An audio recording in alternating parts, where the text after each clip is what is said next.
তৎকালীন সময়ে মক্কা এবং আরব উপদ্বীপের প্রায় সবগুলো অঞ্চলই মূর্তি পূজা পৌত্তলিকতায় বিশ্বাসী ছিল, বিশেষ করে যেখানে তার জন্ম এবং বসবাস। তৎকালীন সময়ে মক্কাবাসীদের অর্থ উপার্জনের একটি অন্যতম বড় উৎস ছিল কাবা এবং হাজ। প্রতি বছর হজের মৌসুমে আরব উপদ্বীপের সবগুলো অঞ্চল অর্থাৎ হিজাজ, নাজদ, নাজরান, ইয়েমান, ওমান হতে সকল গোত্রগুলো মক্কায় আসত হজ পালনের উদ্দেশ্যে। এর চেয়েও অবাক করা বিষয় হচ্ছে যে গোত্রটি কাবার মুতাওয়াল্লি ছিল, তিনি সেই গোত্রেরই ছিলেন। আরও অবাক করা বিষয় হচ্ছে কোরাইশ গোত্রের মধ্যে যে বংশ কাবার মুতাওয়াল্লি ছিল, তিনি সে বনু হাসিম বংশেরই সন্তান ছিলেন। আরও অবাক করা বিষয় হচ্ছে তার পরিবারই কাবার মুতাওয়াল্লি ছিল। তার দাদা মরহুম মুতাওয়াল্লি আব্দুল মুত্তালিবের ইন্তেকালের পর মুতাওয়াল্লির দায়িত্ব পান তার চাচা আবু তালেব।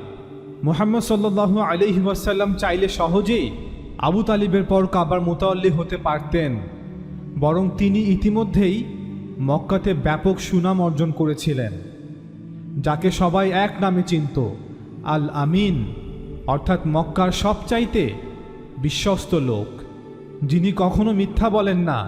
মক্কার সবাই তাকে বিশ্বাস করত, কিন্তু তিনি সমাজের প্রচলিত বিশ্বাস, সমাজ ব্যবস্থা, রাজনৈতিক শক্তির বিপরীতে গিয়ে এককভাবে ঘোষণা করেন, লা ইলাহা ইল্লাল্লাহ, একমাত্র ইলাহ ছাড়া কোনো ইলাহ নেই।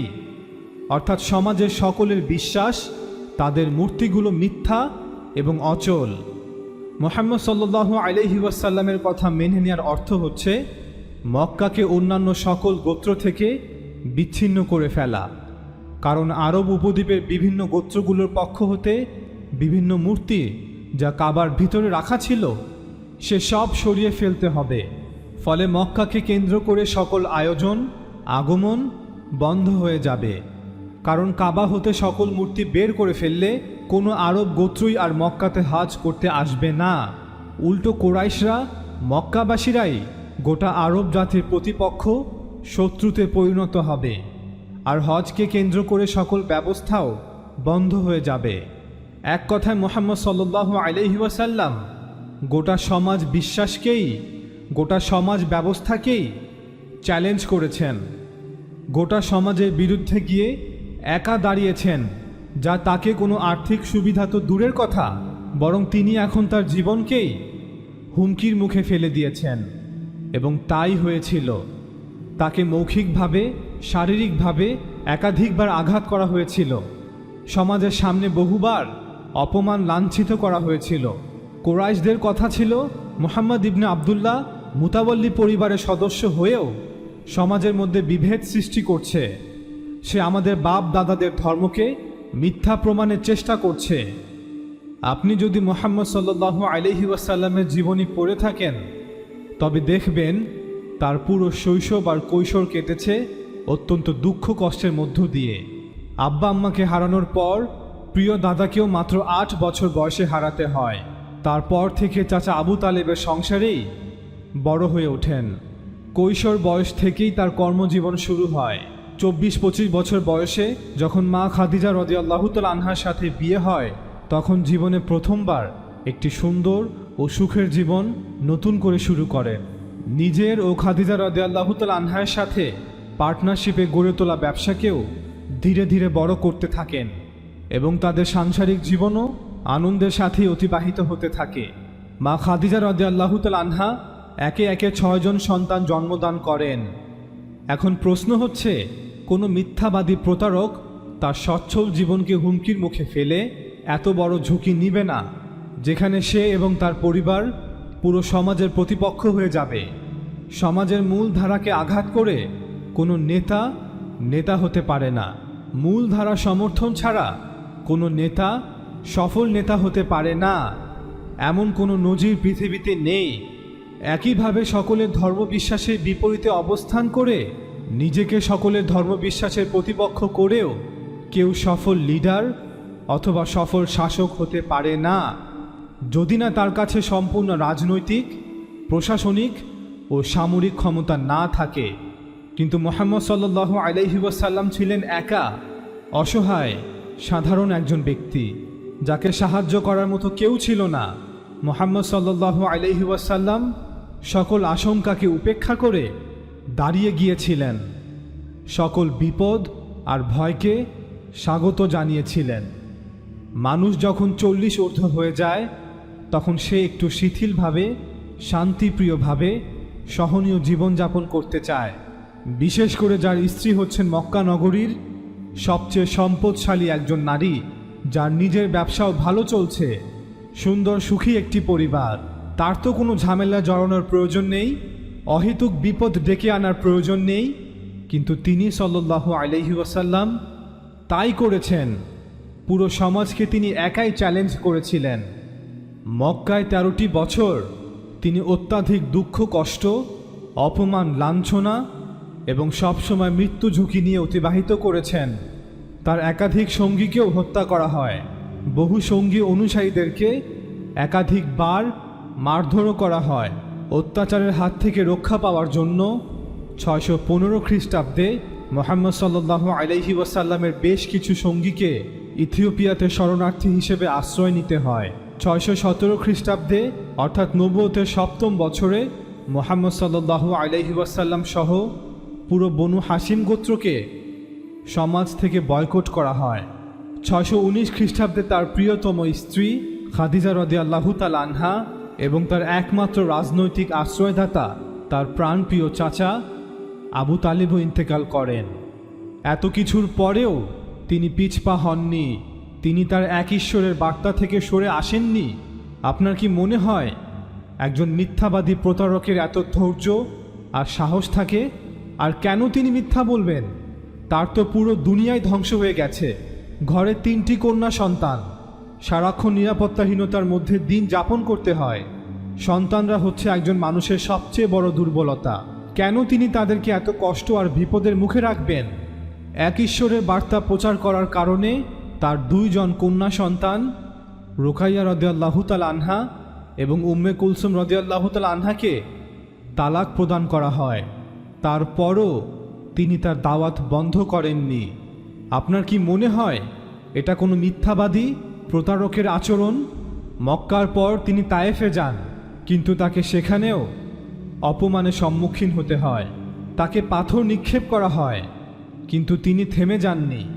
পরবর্তীতে মদিনাবাসী তাকে স্বাগত জানালে এমন নয় যে তিনি সেখানে গিয়ে রাজার হালে ছিলেন, বরং তাকে মক্কায় তার ঘরবাড়ি, ব্যবসা বাণিজ্য, আত্মীয় স্বজন সব কিছু ছেড়ে দুঃখ ভারাক্রান্ত মনে অসহায়ের মতো পালিয়ে আসতে হয়।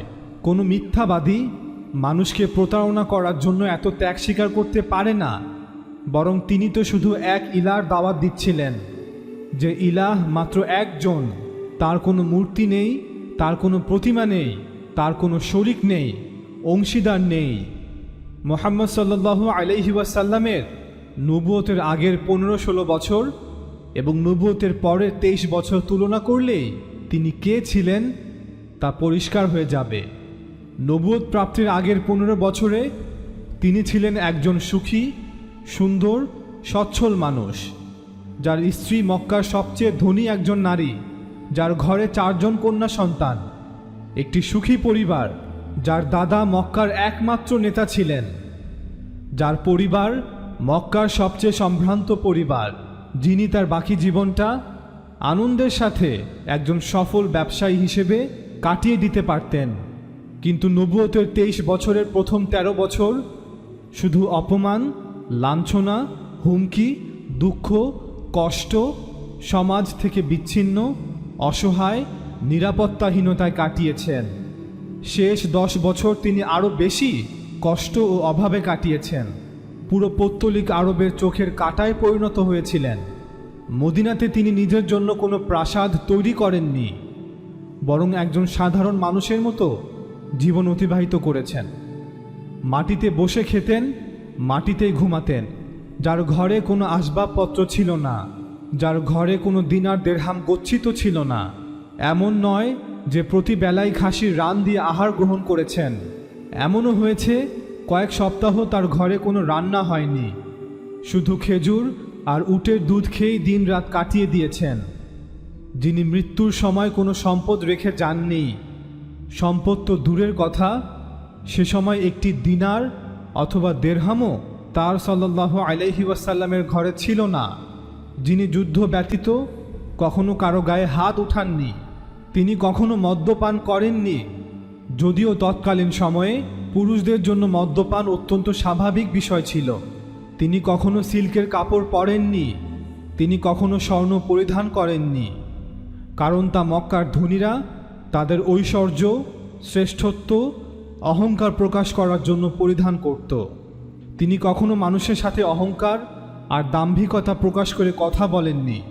যারা তার সাথে ছিল কেউ কখনো তার ব্যাপারে এমনটা বলেনি যে তিনি কখনো কাউকে ধমক অথবা উফ শব্দটুকু করেছেন। অতএব আপনি তার সাল্লাল্লাহু আলাইহি ওয়াসাল্লামের পুরো জীবন ইতিহাস ঘেঁটে দেখুন। যদি তিনি সাল্লাল্লাহু আলাইহি ওয়াসাল্লাম মিথ্যাবাদী হয়ে থাকেন, তবে পৃথিবীর কেউই সত্যবাদী নয়। অন্যদিকে গত শতাব্দীতে নতুন অনেক লেখকরা দাবি করছেন যে না, তার চরিত্রের সাথে একজন মিথ্যাবাদীর চরিত্রের কোনো মিল নেই, বরং তাকে বহু আগ থেকেই মক্কার লোকজন আল আমিন, সত্যবাদী, বিশ্বস্ত বলে ডাকত। তবে এই নতুন শ্রেণীর লেখকরা, ওরিয়েন্টালিস্টরা বলছেন যে সে হয়তো নিজেকে নিজেই নবী মনে করত। সে ভাবত সে একজন নবী এবং তার সাথে ঈশ্বর কথা বলে। অর্থাৎ তারা বলতে চাচ্ছেন যে মুহাম্মদ সাল্লাল্লাহু আলাইহি ওয়াসাল্লাম মানসিকভাবে বিকারগ্রস্ত ছিলেন।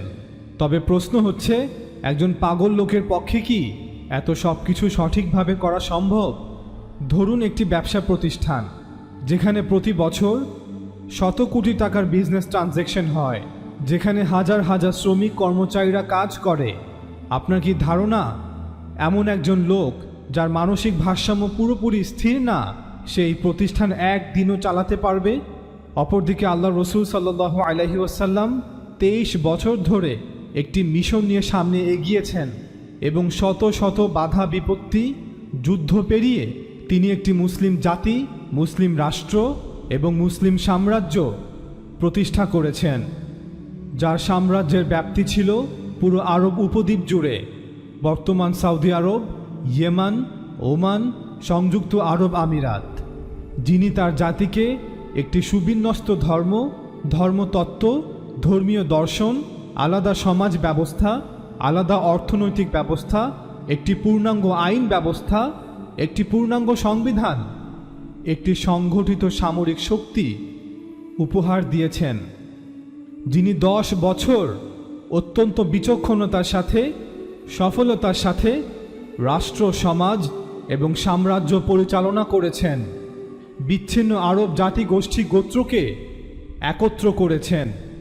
তিনি স্বাভাবিক সুস্থ মানুষ না হলে পৃথিবীর কেউই স্বাভাবিক নয়। তার আদর্শকে, তার শিক্ষাকে, তার মতবাদকে গ্রহণ করে তার সঙ্গী, তার অনুসারী, তার ছাত্ররা গোটা বিশ্বকে জয় করেছে। রোম আর পারস্যের মতো পরাশক্তিকে 10-12 বছরের মধ্যে নাস্তানাবুদ করে পিছু হটতে বাধ্য করেছে। এখন তৃতীয় আরেকটি অপশনই বাকি থাকে, অর্থাৎ তিনি একজন আল্লাহর বার্তাবাহক রাসূল ছিলেন, ঠিক তার পূর্বের নবী রাসূলদের মতো, যারা মানুষকে একজন ইলার দিকে দাওয়াত দিয়েছেন, মানুষকে সৃষ্টিকর্তার প্রতি কৃতজ্ঞ হওয়ার জন্য আহ্বান করেছেন।